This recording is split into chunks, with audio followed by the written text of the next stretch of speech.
Hello and welcome to Byju's IAS. Let's take up the analysis of today's The Hindu newspaper by looking at an article from the front page of the Delhi edition. India has registered a steep decline in its maternal mortality ratio. But before we look at this article, first let us understand what is MMR. See, MMR or maternal mortality rate or maternal mortality ratio is seen as a key indicator to a country's healthcare system. It indicates the extent of risk posed to maternal health in a particular country due to the weakness of its healthcare system. A country with a well-developed healthcare system, especially with a well-developed public healthcare system, can efficiently manage this risk to maternal health, and hence it can bring down its maternal mortality rate. On the other hand, in a country with a weak public healthcare system, the risk to maternal health increases significantly, resulting in increased maternal mortality rates. This key indicator is defined as the number of maternal deaths that occur per 1 lakh live births in a given time period.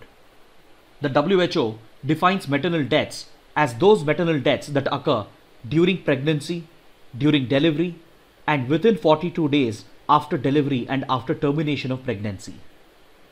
The maternal deaths that occur under these conditions clearly indicate the risk to maternal health in a country, which happens to be a direct outcome of the quality of its healthcare system.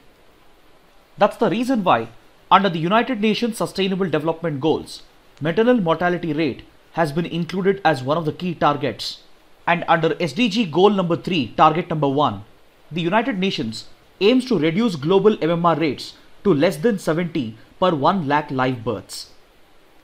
India, being a developing country with a weak public healthcare system, it was notorious for its high MMR rates in the 1990s. In 1990, India had registered a very high MMR of 556. But thanks to well-designed government interventions over the last 25 years, especially over the last 15 years, India has registered a steep decline in its MMR. And according to the latest data made available by the Registrar General Sample Registration System, India's MMR for the period 2016 to 18 stands at just 113, which is a little short of the global MMR target that has been laid out under the United Nations Sustainable Development Goals. India plans to achieve this UN mandated target by 2030, and in pursuit of this target, under its National Health Policy of 2017, it has already laid out an ambitious target of achieving an MMR of 100 by 2020. India has done very well, especially over the last 15 years. If you look at its MMR between 2007 and 2009, it stood at 212. Then by 2014-2016, it had been brought down to 130. Then by 2015-17, it was brought down further to 122. And now, according to the latest data for 2016-18, its MMR has been brought down to 113. And this places India on the right path to achieving its targets laid out under the National Health Policy.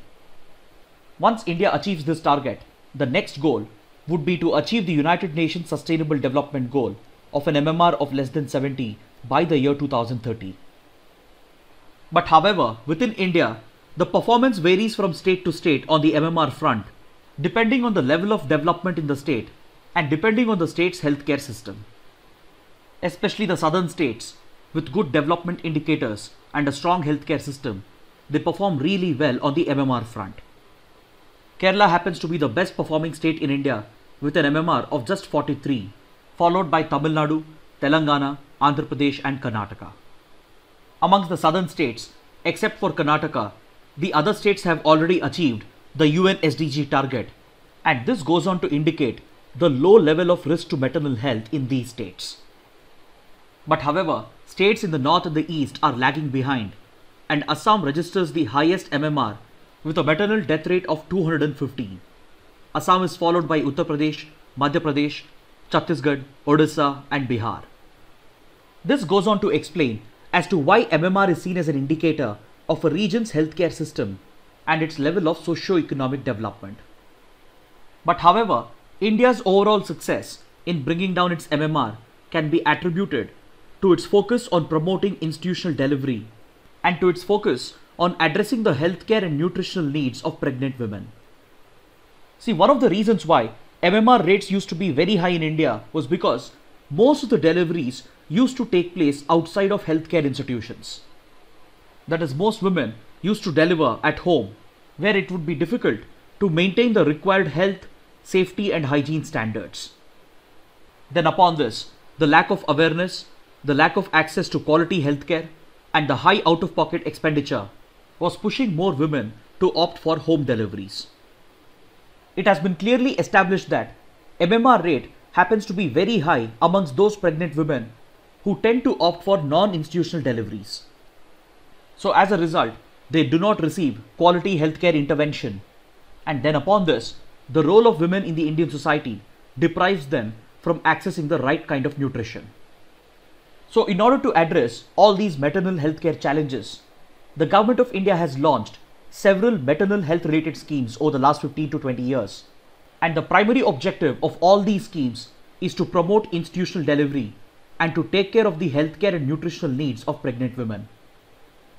Through schemes such as the Janani Shishu Suraksha Karyakram, the government has provided for free and cashless delivery, including free C-section, free diagnostics, free drugs, free food and free transportation, with the intention of promoting institutional delivery. Then through schemes such as the Janani Suraksha Yojana under the National Health Mission, the government tries to encourage institutional delivery, and it provides for care during delivery and during pregnancy through identified ASHA workers who assist pregnant women. Then through the Pradhan Mantri Surakshit Matritva Abhiyan, the government has provided for free and high quality antenatal care. Then we also have schemes such as the Pradhan Mantri Matru Vandana Yojana, which is basically a conditional cash transfer scheme which provides up to 6,000 rupees to pregnant women in installments based on the condition that they should go for institutional healthcare and institutional delivery. This conditional cash transfer is provided to pregnant and lactating women in order to compensate for their wage loss and in order to take care of their nutritional requirements. Then through schemes such as the Rashtriya Kishore Swasthya Karyakram, the government targets adolescent girls in the age group of 10 to 19 years, and it tries to promote awareness amongst them with regard to reproductive health by providing the right counseling and guidance, and it also provides them with the right kind of nutrition in order to help them to develop into healthy adults. It is through well-designed interventions such as these that India has managed to register a steep decline in its maternal mortality ratio. Now let's take up an editorial from page number 6. See, the Supreme Court recently passed a ruling directing that differently abled people or persons with disabilities should be extended the same benefits and relaxations as that has been extended to SCs and STs with regard to reservation. See, the state provides for affirmative action or reservation in the field of education and employment to a certain community or to a certain section of the society, because in the eyes of the government, that community or that section of the society is underprivileged and underrepresented, and hence, in order to provide for their social and economic advancement, the state provides for affirmative action in the form of reservation in education and employment.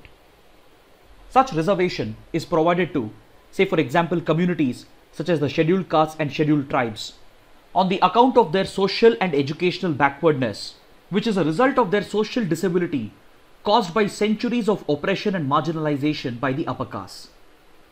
Similarly, a reservation has been provided for persons with disabilities as well on the grounds of their physical and mental disability, which has resulted in very low literacy levels and low employment amongst them.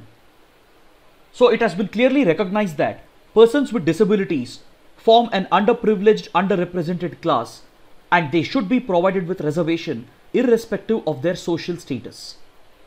That is, a person who is physically or mentally disabled should be provided with reservation whether they are from the upper caste or whether they are from the creamy layer. So a physically disabled person from a SC community and even a physically disabled person from an upper caste both enjoy the benefit of reservation, because it has been clearly recognized that persons with disabilities represent an underprivileged and underrepresented section which deserves reservation irrespective of their social status. In 2012, this argument was upheld by the Delhi High Court as well, and it had concluded that persons with disabilities should be treated as a socially backward class. It is this ruling of the Delhi High Court that the Supreme Court has referred to while passing this landmark judgment, which has extended the same benefits and relaxations of reservation to persons with disabilities as well. See, providing such reservation to SCs and STs and to persons with disabilities does not violate right to equality that has been guaranteed under Article 14 of the Constitution, because Article 15 and 16 provide for exceptions through which the state can provide for affirmative action for communities that are socially, educationally and economically backward. But the ruling of the Delhi High Court and the Supreme Court that we are referring to over here does not specifically deal with the issue of reservation or the percentage of reservation that should be granted to the SCs and STs and to persons with disabilities. But these rulings deal with the different set of relaxations that are provided to SCs and STs and persons with disabilities while enjoying their benefits of reservation. See, these two sections are not only provided with reserved seats in schools and colleges and in government employment, but they are also provided with a set of relaxations with regard to their eligibility requirement, that is with regard to cutoff marks. For candidates belonging to SC or ST community and for candidates suffering from disabilities, the cutoff marks are always relaxed in order to facilitate their admission and their recruitment. But the issue was that the percentage of relaxation provided to SCs and STs and to persons with disabilities was different. In 2012, the Delhi High Court was dealing with a case wherein a college had given a 10% relaxation in eligibility marks for SCs and STs, whereas it had given only a 5% relaxation in the eligibility marks for persons with disabilities. It is this differentiation in the relaxations provided to reservation benefits that was being challenged at the Delhi High Court, and the Delhi High Court had ruled that even persons with disabilities are socially backward. It had said that there can be no differential treatment between SCs, STs and persons with disabilities because both are socially and educationally backward. So now the Supreme Court has ruled that the same relaxation benefits has to be extended to persons with disabilities as well, which has to be the same as the relaxation benefits that are extended to SCs and STs. The editorial praises this ruling of the Supreme Court because only when persons with disabilities are allowed to progress with regard to their education and employment, only then their constitutional rights can be enforced. But some might argue as to how the Supreme Court can equate physical and mental disability with social disability. Yes, it is true that social disability is an outcome of centuries of oppression and marginalization. And as a result of this marginalization, these communities are educationally backward and socially backward. But data shows that even physically and mentally disabled persons suffer from the same social and educational backwardness. According to the 2001 census data, illiteracy amongst persons with disabilities stands at an alarming 51%, and this educational and social backwardness can be seen amongst all persons with disabilities irrespective of their social status. So a disabled person from an upper caste and a disabled person from a lower caste, they both suffer from the same backwardness with regard to their education and employment. Data shows that literacy levels amongst PWDs is extremely low, and they are also not able to access employment in order to secure their livelihoods. So their physical and mental disability, irrespective of their social status, later leads to their social and educational backwardness. So the editorial hopes that this ruling of the Supreme Court, along with the Rights of Persons with Disabilities Act of 2016, will have a transformative effect on persons with disabilities, leading to their social and economic advancement. This 2016 legislation extended reservation in employment to persons with disabilities from 3% to 5%, and it also offered a number of incentives to the private sector to encourage the recruitment of persons with disabilities. So the editorial says that the extension of similar relaxations and benefits of reservation to SCs and STs and PWDs provides for equal treatment for the two classes and ends the discrimination that existed between the two socially and educationally backward classes. Now let's take up an article from page number 10. India's Ministry of External Affairs has issued a clarification on the Chabahar Rail project. See, recently we had discussed in detail that Iran has decided to drop India out of the strategic Chabahar Rail project. This strategic project, connecting the Chabahar port in Iran with Afghanistan, was supposed to be executed by the Indian Railways Construction Limited in association with the Iranian government. This Indian involvement in the Chabahar Rail project had been finalized in 2016 through a trilateral agreement involving India, Iran and Afghanistan. But all of a sudden, Iran decided to drop India out of the project, and instead of involving IRCON, Iran said that the project would be executed by its own agencies and it would be funded by its own National Development Fund. While dropping India out of the project, Iran had cited funding delays and execution delays on the part of India as the reason. But India has denied these allegations, and it has said that India had to hold back on the project because there has been no response from Iran since last year. Along with this, the MEA has also confirmed that the ONGC's foreign arm, OVL, has decided to exit the exploration project at the Farsad B gas field in Iran. The agreement to jointly explore the Farsad B gas field was signed in 2002, but now OVL has decided to quit the project because Iran has made it clear that it would be executing this project on its own. So the Ministry of External Affairs has said that India's exit from the Chabahar rail project and as well as from the exploration of the Farsad B gas field is a result of policy changes that has been made by the Iranian government under the pressure of American sanctions and as a result of its weak finances, and not as a result of funding delays and execution delays on India's part. But however, the MEA has said that one of the terminals of the Chabahar port that India has been operating since last year has been progressing well, and India would be taking proactive measures in order to make use of this terminal at the Chabahar port to further connect with Afghanistan and Central Asia. Now let's take up an article from page number 10. The Supreme Court has ruled that constitutional courts cannot take up the judicial review of disqualification proceedings under the 10th schedule before the Speaker of the House or the Chairman of the House makes a final decision based on the merits of the case. See, this question has come up in front of the Supreme Court with regard to the ongoing political crisis in Rajasthan. After it was reported that Rajasthan's Deputy Chief Minister Sachin Pilot was looking to defect to the BJP with the support of a few MLAs, the ruling Congress government dismissed them from the government, and members of the ruling party have been seeking to press disqualification charges against them as per the provisions of the anti-defection law, which was provided through the 10th schedule of the Indian Constitution. Even before the matter of disqualification could be decided by the Speaker of the House, a few members of the ruling party have approached the Supreme Court asking for a judicial review in order to disqualify these rebel MLAs as per the provisions of the 10th schedule.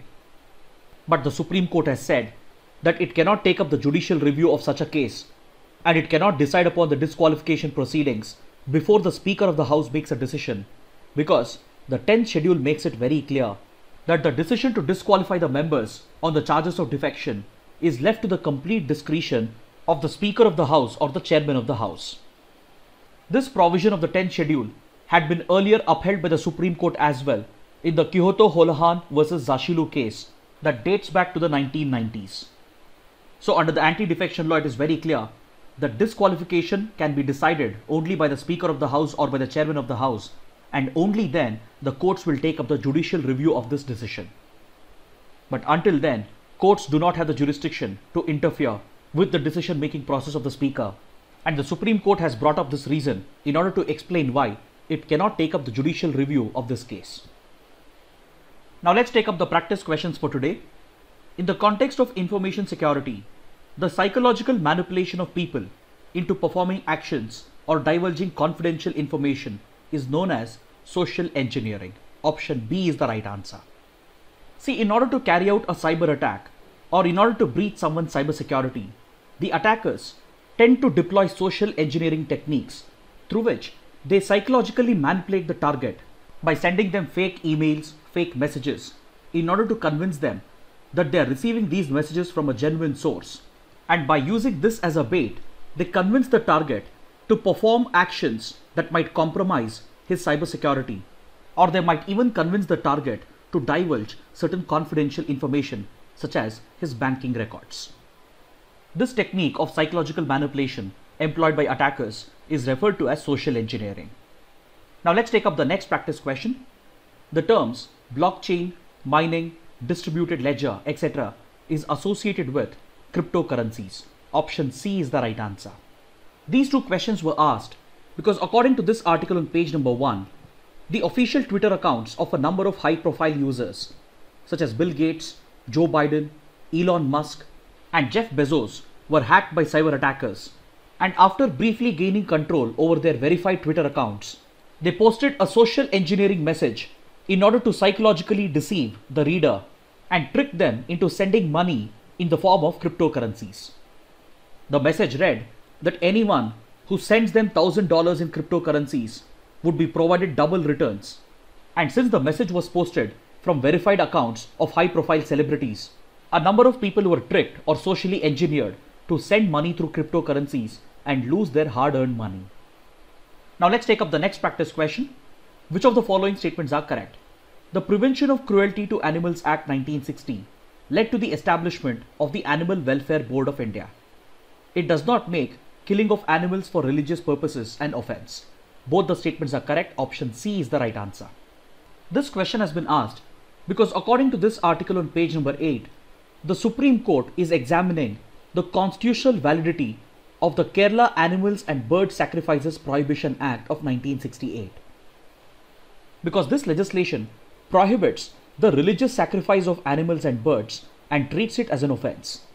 But at the same time, the legislation allows the sacrifice of animals and birds if they are being consumed as food. So this dichotomy in the law and this arbitrary classification is being challenged by a group of petitioners on the grounds that it violates the right to equality under Article 14. Because according to the petitioners, the Prevention of Cruelty to Animals Act that was passed by the Indian Parliament in 1960 allows religious sacrifice and it does not treat this as an offense. It also allows the sacrifice of animals for food and it does not make any arbitrary classification. So on these grounds, the constitutional validity of this law has been challenged and the Supreme Court is currently examining it. Now let's take up the next practice question. Which of the following statements are correct? The International Narcotics Control Board is an independent UN-backed body responsible for monitoring the control of narcotic substances. It functions according to 3 United Nations Drug Control Conventions and assists the member states in their efforts to implement those conventions. Both the statements are correct. Option C is the right answer. See, the International Narcotics Control Board is an independent UN-backed body that functions according to 3 UN conventions, which includes the 1961 Single Convention on Narcotic Drugs, Convention on Psychotropic Substances, UN Convention against illicit traffic in narcotic drugs and psychotropic substances. This question has been asked because according to this article on page number 11, the Madras High Court has asked the central government to explain the emergence of Punjab and India as a major transit point and a market for drugs and evaluate its impact on India's national security because of the interconnections that exist between drug trafficking and terrorism. Now let's take up the next practice question. What does APT-29, also known as Cozy Bear, refer to? The correct answer is option A. It refers to a Russian hacker group believed to be associated with Russian intelligence. See, Western intelligence agencies, led by the CIA of the United States, believe that the Russian intelligence agency, the SVR, runs a highly classified cyber espionage group, which they refer to as APT-29 or Cozy Bear. Western intelligence agencies believe that members of this top secret organization have been responsible for a number of major cyber attacks since 2010, including the cybersecurity breach at the Pentagon, the numerous attacks carried out against embassies and consulates of Western countries. It has also been alleged to target Western think tanks, Western governments, Western companies and research and development institutions. And more importantly, it is this classified group which was said to be behind the Russian interference in the 2016 US presidential elections. Now, this grouping is back in news because United States, Britain and Canada have accused Russia and the APT-29 or Cozy Bear of carrying out cyber attacks against pharmaceutical companies and research organizations that are working towards the development of a COVID-19 vaccine. These attacks have been aimed at stealing the vaccine research data, probably to aid Russia's own efforts towards the development of a vaccine. Now let's take up a practice question from the 2016 prelims paper. With reference to the economic history of medieval India, the term Aragatta refers to a water wheel used in the irrigation of land. Option C is the right answer. Finally, let's take up a couple of mains practice questions. The first question, India has registered a steep decline in maternal mortality ratio. In this context, evaluate the measures that India took in order to bring down its MMR. The second question, Supreme Court did well to extend to the disabled the reservation relaxations given to SCs and STs. Assess. Kindly write an answer to these questions and post your answers in the comment section below. So this concludes our discussion for the day. Thanks for watching.